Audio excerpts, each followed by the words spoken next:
हे glass cutter आहे. याचा वापर शिशे कापण्यासाठी किंवा त्याला इच्छित आकार देण्यासाठी केला जातो.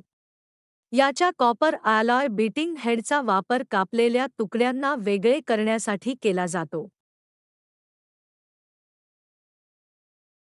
हे त्याचे ग्रिप आहे, ज्याला अंटी स्किड हँडल असेही म्हणतात.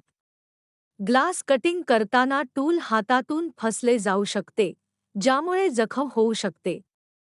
या अपघात टाळण्यासाठी हँडलमध्ये असा डिझाइन असतो, जो स्लिप होण्यापासून रोखतो. याला कार्बाइड कटर असेही म्हणतात, ज्याच्या मदतीने शिशे कापले जाते. शिशे कापण्यापूर्वी त्यावर कटिंग ऑइल वापरा आणि नंतर कार्बाइड कटरने कापा. तुकडे वेगळे करण्यासाठी बीटिंग हेडचा वापर करा.